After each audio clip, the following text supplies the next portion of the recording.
Nathan Zegura here with a special edition of the 2-Minute Drill brought to you by University Hospitals as we continue our position review series, going over to the defensive side of the ball to take a look at the Browns' defensive line. And this is a group that is no doubt led by Myles Garrett. Garrett this year, 12 sacks in 14 games. He also had 4 forced fumbles, third most in the NFL. For his dominant play, Garrett was rewarded with not only a trip to the Pro Bowl once again, but also he was named first team All-Pro, the most prestigious honor in the NFL. Garrett became in 2020 the first Browns player in franchise history to record double-digit sacks in 3 consecutive seasons. He is signed to a long-term deal and has an opportunity, I think, to be the Defensive Player of the Year in 2021.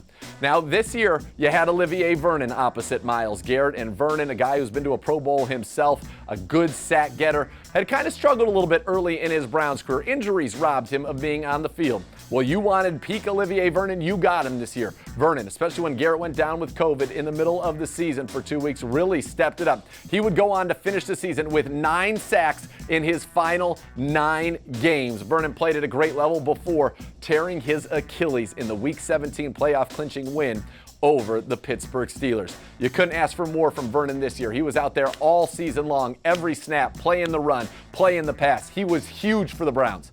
And his loss at the end of the year, it was definitely felt in the playoffs, especially in that game against the Kansas City Chiefs. Now, Vernon, an unrestricted free agent, will be battling back from that Achilles, so his future with the Browns is obviously uncertain.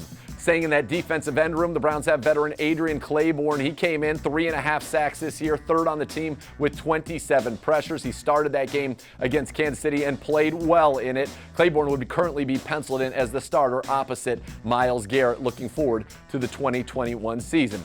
Joining him was Porter Gustin, and Porter Gustin, 5-star we like to call him. A great prize recruit, great athlete, hard worker who came into his own this year. And don't forget what he did in the playoffs against the Steelers. It was Porter Gustin who got that interception off of Vincent Taylor's deflection against Ben Roethlisberger when the Browns really took it to the Steelers. That defense, 4 interceptions on the day, Gustin with 1 of them. Now, he is an exclusive rights free agent, so it'll be interesting to see what happens with him this offseason, but I would expect Gustin likely to be back with the Browns. Now, some other names to note at the defensive end position. Those were your big 4, and Vernon, obviously a big question mark on whether or not he will be back in 2021. So who else do the Browns have in the pipeline? Well, I'm going to give you a name, Curtis Weaver. He was a 5th-round pick of the Dolphins this year. They waived him. The Browns claimed him. He missed the entire season with an injury. But this guy is the all-time leader in Mountain West Conference history with 34 sacks at Boise State. He also had 47 tackles for loss. And some people think he could be a very interesting pass-rushing prospect, and you get the opportunity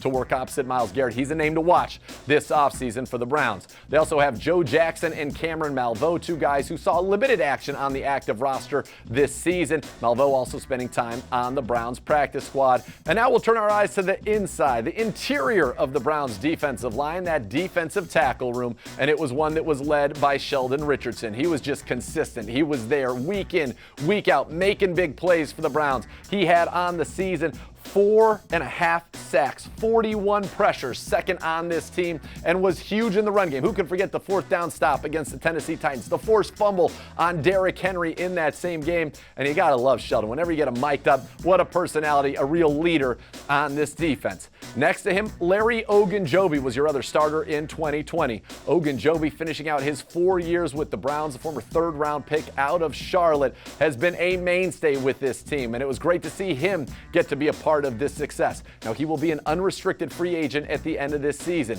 Ogunjobi had 11 sacks in 2018 and 19, only 2.5 last year, although his pass rushing opportunities were down. It'll be interesting to see what happens with Larry O, and I know a lot of people, myself included, would like to see him remain with the Browns. Backing up that top 2, the Browns had a young player in Jordan Elliott, the 3rd-round pick out of Missouri, who's going to be groomed for bigger and better things. I know defensive line coach Chris Kiffin thinks the future is bright for him as an interior pass rusher. And then there's Vincent Taylor. Vincent Taylor has a knack for getting his hands on the ball. He blocked a field goal from Justin Tucker on that Monday night game. He had the tip of Ben Roethlisberger that led to the Porter Gustin interception. Now, he is also an unrestricted free agent. So 2 of the Browns' top 4 defensive tackles from a year ago are unrestricted free agents. But there is help on the way. Andrew Billings was one of the Browns' big free agent signings. This is a guy who had started 30 of the last 32 games for the Cincinnati Bengals. The Browns signed the big 330-pounder, the strong man from Texas, to be a big force in the middle of their defense. When the COVID pandemic hit, he opted out of the 2020 season, but he is back on a 2-year deal with the Browns and will be a big part of that defensive tackle room going forward. So you'd pencil in right now your starters as probably Richardson and Billings. And then you've got Elliott coming along, Ogunjobi and Taylor in the mix, as well as pending free agents. The Browns also have one more defensive tackle prospect in the mix, Sheldon Day, the 5-year veteran who's played 60 games in the NFL with 6 career sacks, signed to the Browns practice squad late in the year and will get a chance to compete this offseason. So that's a big look at our defensive line room, and there are some questions. You're talking about starters, Olivier Vernon, pending free agent. You talk about Larry Ogunjobi, a starter, a pending free agent. Now you get the return of Andrew Billings to the interior of your defensive line, but there are questions, I think, at that defensive end spot opposite Myles Garrett headed into 2021, and that'll be a big story to watch this offseason. For the latest on your Browns, keep it tuned to cleanbrowns.com and the Browns mobile app. Also, check out our YouTube channel, youtube.com/Browns. This has been our defensive line position review, special edition of the 2-Minute Drill, brought to you by University Hospitals.